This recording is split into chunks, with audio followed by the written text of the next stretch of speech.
The transfers then, and with just 2 weeks left in the January window, there's still plenty of movement expected. So we've had a bit of movement here. Our chief reporter joins me, as always, Kaveh Solokol. Let's start with it then. AC Milan looking to make a big splash. Not one, but two potential departures from the Premier League to there. Yes, I think Milan are close to agreeing a deal to sign Kyle Walker, initially on loan from Manchester City. They're also interested in João Felix from Chelsea. Let's just start with Kyle Walker, though, because our colleagues at Sky in Italy are saying that he may have a medical in the next few days. They believe it's going to be a 6-month loan with an option to buy, and the player has agreed to the move in principle. It also looks like Milan are freeing up a space for him in their squad because they're in talks to sell Emerson Royal, the former Spurs defender, to Galatasaray. So that's Kyle Walker. Now, João Felix, this is an interesting one because Milan have got a new head coach, Sergio Conceição. His agent is the one and only Jorge Mendes, who is also the agent of João Felix. Now, it's quite convenient, isn't it? Very convenient. Milan interested in signing him. Again, they would like a loan plus an option. I think if Chelsea let him go, they would much prefer no-brainer, a permanent deal or a loan plus an obligation. And I think there are quite a lot of other Chelsea players that Milan are interested in. There's been talk that they may come in for Ben Chilwell, Christopher Nkunku, Carney Chukwuemeka. I'm not sure if Milan think there's some kind of buy one, get one free deal going on at Stamford Bridge at the moment, but just to let them know, there definitely isn't.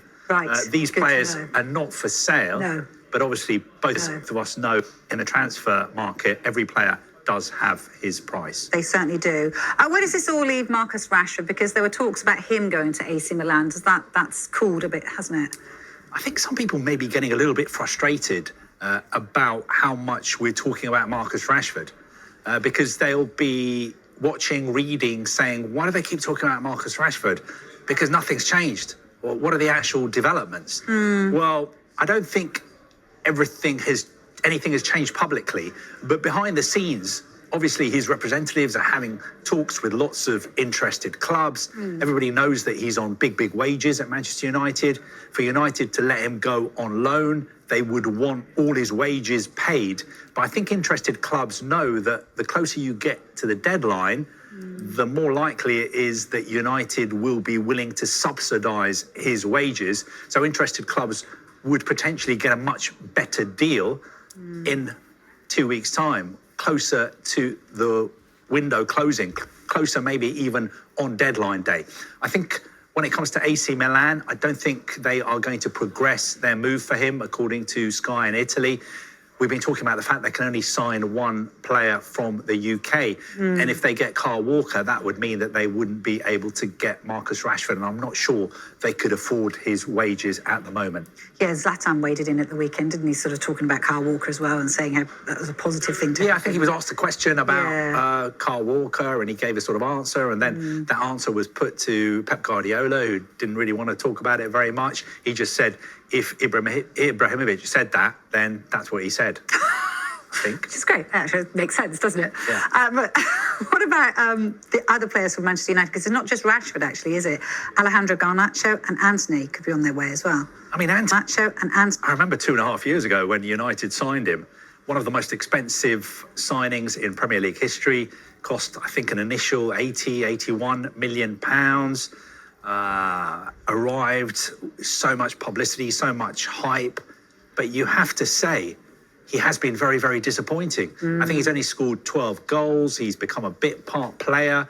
United obviously willing to listen to offers for him, but the only deal that's really materialised is joining Real Betis on loan until the end of the season. So I think United will be hoping he goes out to Real Betis, does really well there, and that means they may be able to sell him and get some of that 81 million pounds back in the summer. Garnacho is a bit more of a strange one because I think you would think that most United fans would be like, look, this is the kind of young player that we want to stay at the club. He's only 20 years old. He's come up through the youth ranks. But Napoli interested in signing him, Chelsea interested in signing him. I think Napoli value him at around 40 million euros. That's not going to be enough.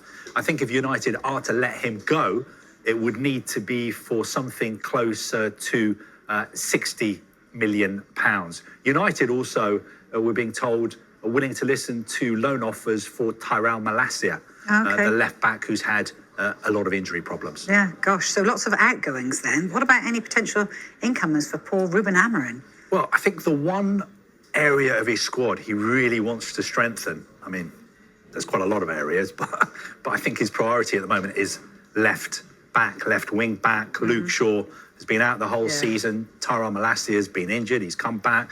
They're going to let him potentially go out on loan. And one of their top targets is the Lecce left wing back, Patrick Dorgu. Now, he's a young, exciting player. He's only 20 years old. I think he was a Danish player of the year. I think if United come in for you, then you're going to want to make that move. So that is a potential incoming at Manchester United. But I think they're going to need to have players leaving before they can bring anyone in. And what about Manchester City?